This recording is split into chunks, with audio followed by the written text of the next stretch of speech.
Hello all. मेरा नाम है रुचिर और चलिए शुरू करते हैं सेकंड एपिसोड ऑफ गाने आड़े टेढ़े। इस सीरीज़ में हम लोग ऐसे गानों की बात करेंगे जो अजीब हैं। चलिए गाने आड़े टेढ़े एपिसोड 2 में।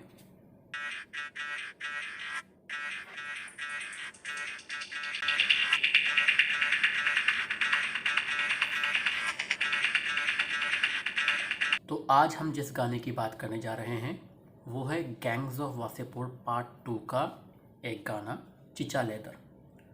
अब मुझे नहीं लगता कि gangs of Wasseypur movie series के बारे में कोई इंट्रोडक्शन की रिक्वायरमेंट है, क्योंकि ये one of the best cult following movie है, जिसकी बहुत अच्छी कल्ट फॉलोइंग है और ये top movies of the Bollywood और टॉप मूवीज़ और ऑल ओवर द वर्ल्ड गिनी जाती है, जिसको अनुराग कश्यप ने डायरेक्ट किया था। ये बेसिकली 2 मूवीज़ का सेट है। दोनों movies 2 hours 40 minutes around long है और ये एक ट्रू स्टोरी पे बेस्ड है about coal mafia of Dhanbad area in India. इसमें बड़े बड़े एक्टर्स ने काम किया है। मनोज वाजपेयी, राजकुमार राव, नवाजुद्दीन सिद्दीकी, हुमा कुरैशी, ऋचा चड्ढा और तिग्मांशु धूलिया, इन सब कैरेक्टर्स ने इसमें काम किया है। और ये मूवी एक क्राइम ड्रामा है और इसमें बहुत हिंसा है या बहुत मारपीट वगैरह है, क्योंकि ये रिवेंज ड्रामा है, basically politics and crime drama. तो इस मूवी में सॉन्ग्स की उतनी अहमियत नहीं है, क्योंकि रियलिटी बेस्ड है। अनुराग कश्यप जो है वो जनरली रियलिटी के ऊपर या सॉन्ग पे थोड़ा कम कंसंट्रेट करते हैं। लेकिन अगर आप इसका साउंड ट्रैक उठाएंगे, दोनों एल्बम के साउंड ट्रैक, तो दोनों में करीबन करीबन फर्स्ट पार्ट में 14 और सेकंड पार्ट में 13 सॉन्ग्स हैं। Most of these songs are basically use as a sound track और अ बैकग्राउंड स्कोर। तो बेसिकली गाने जो भी हैं इसमें वो फ्रंट ऐसे डांस वाले सॉन्ग्स नहीं हैं, बैकग्राउंड में यूज़ किए गए हैं उस सीन को डिपिक्ट करने के लिए, सीन की इफेक्टनेस को इंक्रीज करने के लिए। तो इस मूवी के जो सारे गाने हैं वो एक ऑड कैटेगरी में रखने लायक हैं।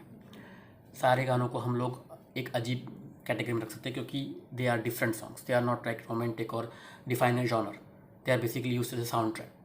बट मुझे ये गाना जो स्पेसिफिक मैं बात कर रहा हूँ, चिचा लेदर, ये मुझे अच्छा लगता है because of its beats, its singing style and its lyrics. इसके लिरिक्स भी और हैं, म्यूज़िक अच्छा है और सिंगिंग भी एक अलग टाइप की है। तो लिरिक्स क्या है?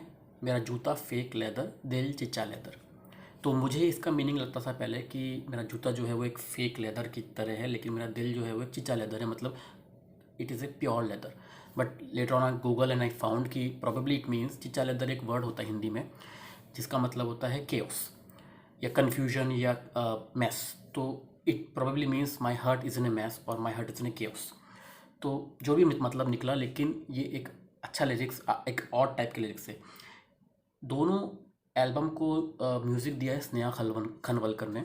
आप इस नाम से वाकिफ़ हैं या नहीं, लेकिन उन्होंने कुछ मूवीज़ में काम किया है एज ए म्यूज़िक डायरेक्शन, जिसमें आप काउंट कर सकते हैं कुछ मूवीज़ लाइक ओए लकी लकी ओए, लव सेक्स और धोखा एंड बेजा फ्राइड टू। तो उनकी एक यूनिक म्यूज़िक स्टाइल है और मुझे पसंद आती है। वो कभी कभी नेचुरल साउंड्स को रिकॉर्ड करती हैं और उनको गाने में यूज़ करती हैं, तो उससे उन गानों का इफेक्ट बढ़ जाता है। But those will not be normal songs. Like यहाँ पे नॉर्मल सॉन्ग्स की रिक्वायरमेंट नहीं थी, यहाँ पे बैकग्राउंड में उसको यूज़ करना था, तो वो साउंड्स इफेक्टिवली यूज़ हो सके।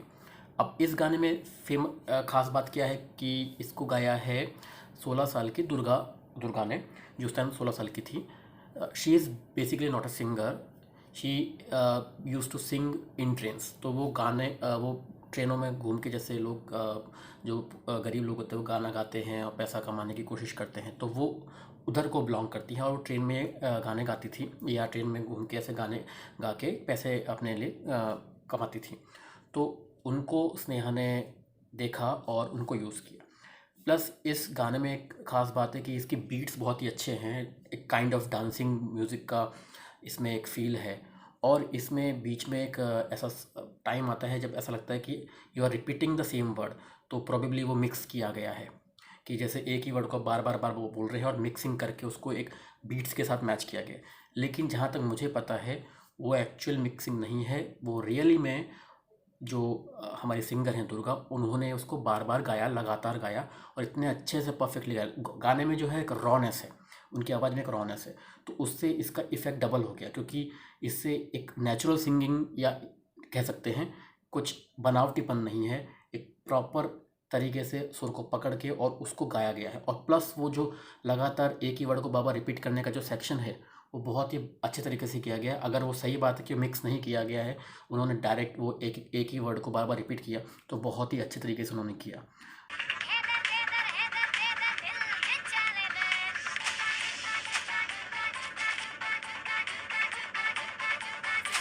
इसके मैंने वीडियोस भी देखे थे यूट्यूब पे, तो प्रोबेबली ये सच होगा। तो इसीलिए मुझे गाना बहुत अच्छा लगता है और मैं कई बार सुनता हूँ।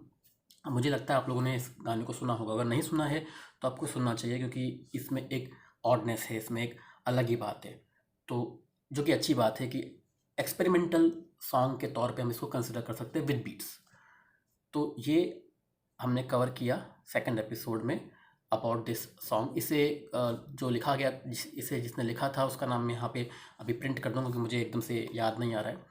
और चलिए फिर हम लोग अगले एपिसोड में किसी और गाने के बारे में बात करेंगे। अगर आपको कोई और आइडिया है, कोई और गाना ऐसा लगता है तो मुझे ज़रूर बताइएगा और मैं उसको अगले एपिसोड में लेके आऊँगा।